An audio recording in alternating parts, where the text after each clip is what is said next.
dia bilang tidak melakukan hal tersebut, itu haknya dia.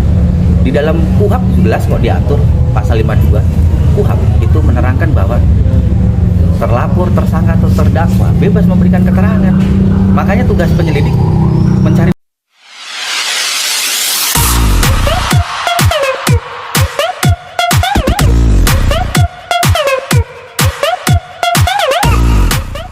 Tiga bawang itu ya. Ada. Sarah dan juga saksi-saksinya telah selesai dilakukan pemeriksaan oleh penyidik di Polda Metro Jaya. Berapa pertanyaan, Bang? Ada tadi sekitar 25 pertanyaan dari jam 2 siang kan baru selesai. Terkait apa aja, Bang? Ya terkait duduk permasalahannya, seperti apa awalnya, kronologisnya, fakta dan buktinya. Jadi sudah disampaikan semuanya sama klien saya, berikut bukti-bukti yang ada. Mas Sarah gimana mungkin untuk pertama kalinya menjalani pemeriksaan hari ini? Lumayan capek sih. Dengan dikit kak, turun dikit suaranya kak. Lumayan capek juga. Tapi sudah lega mungkin sudah membeberkan beberapa bukti dan fakta-fakta lainnya. Iya. Sudah ada komunikasi mungkin Mbak sama pihak Fakta apa mungkin yang dikasih ke bukti-bukti apa saja lagi mungkin yang ditambahkan? Seperti apa? Mungkin kuasa hukum saya menjelaskan. Jadi seperti yang sudah disampaikan ya sama klien saya sebelumnya. Jadi tadi penyidik Perasaan dikit dulu Bang. ya tadi penyidik mempertanyakan apa yang menjadi permasalahan terkait fakta dan bukti itu sudah diserahkan tadi secara langsung, yaitu bukti keterangan medik dari rumah sakit terkait adanya luka lah di bagian, ya mungkin tidak perlu saya sebutkan ya, nanti tugas penyidik itu kan melakukan penyelidikan dan tentunya pihak penyelidik itu akan mengundang mengklarifikasi kepada pihak rumah sakit. luka pukul apa pakai tangan kosong, Bang? Jadi benda maksudnya? terkait dokumentasi foto lebam-lebam itu ya dari pukulan tangan kosong ya, karena terlapor RD ini meminta hubungan seksual yang menurut klien saya itu menyimpang, karena penolakan dari klien saya akhirnya menimbulkan dugaan kekerasan fisik dalam rumah tangga tersebut yang mengakibatkan luka lebam di bagian tangan dan kakinya. Mungkin jika dalam proses klarifikasi nanti akan dikonfrontir, Mbak Sarah akan siap? Kalau Bertemu. ya, klien saya siap. Klien saya siap, sangat siap. Jadi apapun yang menjadi kepentingan penyelidikan, klien saya tetap akan mensupport, karena bagaimanapun juga sebagai perempuan dia merasa terjolimi, merasa disakiti oleh suaminya, di mana di sini ada hukum, biarlah hukum nanti yang menentukan terkait apa sudah berdasar atau tidaknya terhadap laporan klien saya ini, dan harapan klien saya agar RD dihukum semaksimal mungkin sesuai dengan apa yang menjadi aturan yang berlaku. Bang, Kabarnya sendiri itu sebulan. membantah adanya kelainan seksual dan membantah adanya KDRT. Ya, Itu bagaimana, Bang? Ya itu haknya dia. Yang terpenting Sarah sendiri membuat laporan polisi itu kan adanya bukti permulaan, ada bukti pendukung, sekurang-kurangnya 2 alat bukti. Nah, masalah dia membantah, dia bilang tidak melakukan hal tersebut, itu haknya dia. Di dalam KUHP jelas kok diatur pasal 52 KUHP itu menerangkan bahwa terlapor, tersangka atau terdakwa bebas memberikan keterangan. Makanya tugas penyelidik mencari buktinya. Yang terpenting di sini Sarah membuat laporan polisi, ada bukti permulaannya. Ya terserah mereka mau membantah, RD membantah, itu haknya dia. Tapi jangan membuat manuver-manuver atau spekulasi. Ya jangan sampai nanti kalau sudah naik sidik, bahkan sudah ditetapkan tersangka, bahkan bisa tangkap tahan, nanti malah merugi. Jadi kalau misalkan bersalah ya bersalah saja kan gitu, tinggal pendekatan aja. Kalau menurut saya seperti itu. Mas Sarah, kalau ada itikat baik dari RD mau damai, Seperti Apakah masih apa? ada pintu terbuka? Enggak. nggak mau berdamai, Tetap lanjut. Masih ada trauma kah, Mbak? Apalagi ketika bertemu dia nantinya? Iya. masih takut sih, masih ada rasa trauma untuk bertemu orang baru aja. Sebenarnya saya takut gitu, karena dari perbuatan dia itu. Tapi adakah pihak keluarga dia menghubungi Mbak atau dia menghubungi keluarga Mbak Komunikasi ataupun meminta maaf? enggak sama sekali, Sama sekali tidak. sama sekali. Bang, ada komunikasi sama lawyer? Sampai sekarang ini belum ada. Ya saya sih tinggal mengikuti ya sebagai kuasa hukum apa yang menjadi permintaan klien saya, katakanlah kepingin agar supaya permasalahan ini on the track. Tetap kami akan on the track kan. Masalah nanti adanya RJ itu klien saya ini mau berdamai atau tidak, yaitu haknya dia. Tapi sejauh ini yang telah kami dengarkan sendiri dari klien saya, dia tidak mau berdamai. Apapun itu bentuknya, tetap permasalahan ini harus on the track sampai ke peradilan.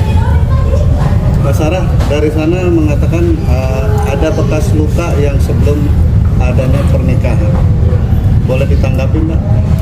Maksudnya itu Ada luka di bagian tubuh Mbak sebelum adanya pernikahan karena sudah ada luka itu. Enggak. Mungkin laporan yang dimaksud Mbak adanya luka-luka itu kejadian sebelum itu enggak. Mbak sama RJ menikah.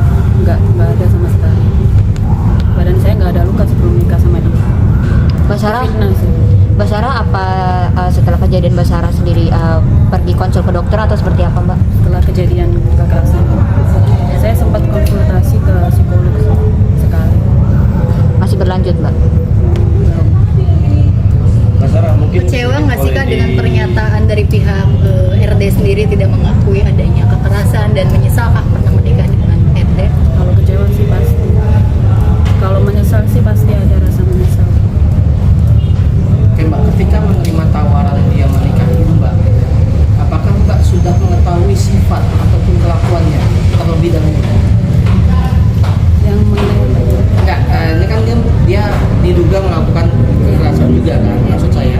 Apakah sebelum Mbak menikah dengan dia, Mbak sudah mengetahui sifat kerasnya atau sifat temperamen yang salah satu.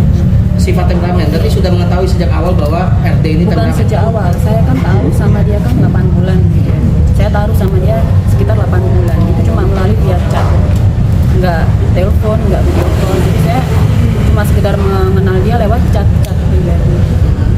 Ya kalau mengenai sifat dia yang temperamen itu pada saat foto priwet itu mulai kelihatan gitu.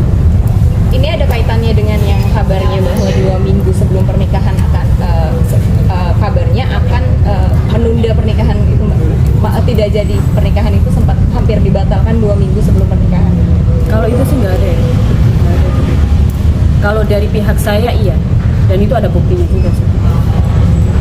Itu kenapa Mbak kalau boleh dipertegas sedikit? Kenapa? Kenapa sempatnya ya yang membuat akhirnya Sampai terpikir seperti itu, Mbak. dibatalkan? Dari pihak Mbak kan? Dari pihak saya ya. Itu pada saat ta'aruf itu saya sempat mau membatalkan karena dia sempat hilang sekitar 2 bulanan. Jadi saya mengira dia nggak serius, akhirnya saya membatalkan. Tapi nggak taunya dia mohon-mohon sama saya, ya akhirnya saya lanjutin kembali. Gitu. Tapi pihak RD-nya memberitahu nggak ke Mbak selama 2 bulan itu kemana atau seperti apa? Enggak, tau-tau hilang. Pertimbangannya apa Mbak? Akhirnya udah menghilang terus akhirnya Dia menerima sama saya kalau dia serius sama saya, keluarganya juga udah kenal saya gitu. Dia sering cerita sama ibunya. mulai pertama kali menerima KDRT itu berapa lama setelah pernikahan? 1 bulan setelah pernikahan. Tapi sebelumnya kekerasan verbal. Seperti apa pembaruan? Iya, pertimbangannya apa mungkin Mbak mengulang kembali yang kemarin? Kenapa akhirnya pertimbangannya baru saja melaporkan kejadian? Saya waktu itu sama kuasa hukum. Gimana? Kenapa akhirnya baru ini saja melaporkan sedangkan Kenapa nggak dari kekerasan awal? itu sudah diterima dari awal? Jadi menurut keterangan klien saya secara sendiri ya, karena awalnya mau diancam, namanya perempuan kan lemah, apalagi diancam ya, karena Sarah sendiri berpikir ya terhadap keselamatan diri pribadinya, makanya dia akhirnya menutup apa yang menjadi minusnya sikapnya si RD sendiri. Dan yang memuncak itu yang pas setelah Sarah ini diusir ya dari rumahnya ya bersama ibunya, disitulah akhirnya timbul keberanian, dan apa yang menjadi perlakuan kasarnya si RD akhirnya disampaikan kepada keluarga gitu kan. Akhirnya ya adanya dorongan dari keluarga, bahkan teman-teman termasuk kami sebagai kuasa hukumnya, akhirnya sendiri memberanikan untuk membuat laporan polisi. Mbak, kabarnya juga sudah untuk perceraian sudah berjalan ya? Itu sejak kapan? Bulan November. Sudah sampai di mana tahapannya, Mbak? Biar saya yang jawab ya. Jadi kalau gugatan talaknya RD sendiri itu kan di November ya, di November 2022 ya. Saat ini sudah masuk ke sidang pokok perkara karena di awal mediasi para pihak baik si termohon ataupun pemohon yaitu Sarah dan RD tidak ketemu ya penyelesaian yang baik, akhirnya deadlock. Nah, dan sekarang ini sudah masuk ke sidang pokok perkara, sudah masuk ke tahapan sidang kesimpulan. Putusannya sendiri tanggal berapa nanti?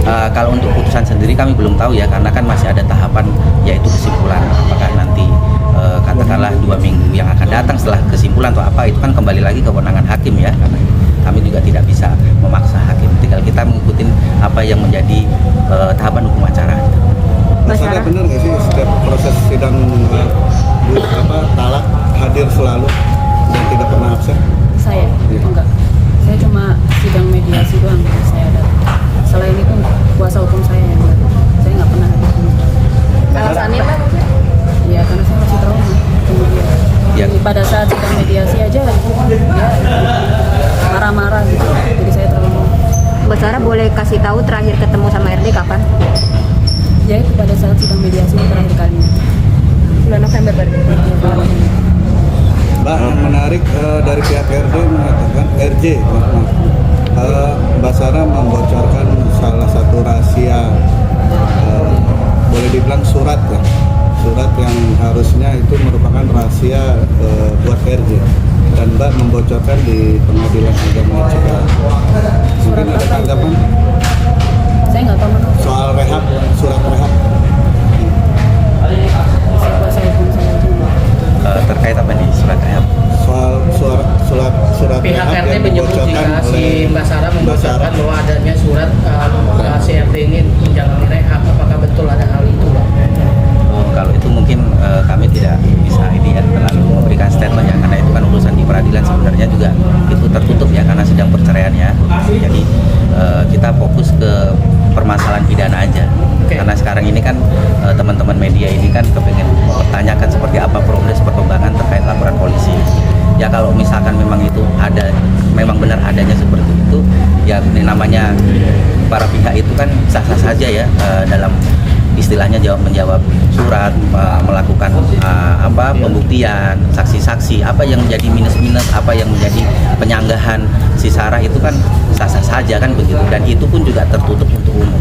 Bang, Gitu. kalau memang benar adanya perihal surat rehab itu, berarti bisa disebutkan Mbak Sarah sebelumnya mengetahui atau tidak sih RT ini, sorry kalau saya bilang sebagai pengkonsumsi narkoba atau apa? Saya nggak tahu. Awalnya tidak tahu. Dia, saya sempat bertanya ya sama dia karena saya membaca berita di Google lah.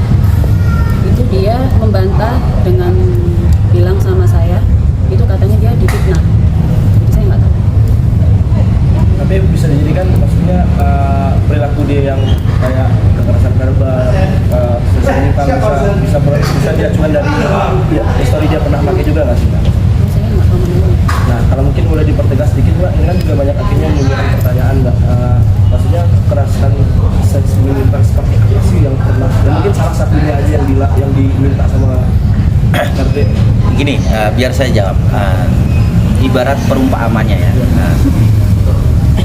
Teman-teman punya rumah, sudah disediakan pintu untuk keluar masuk.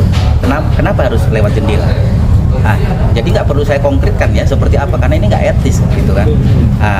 Kira-kira seperti itu. Mungkin teman-teman sendiri bisa menyimpulkan. Itu salah satu atau ada beberapa hal lain terkait penyimpangan seksual?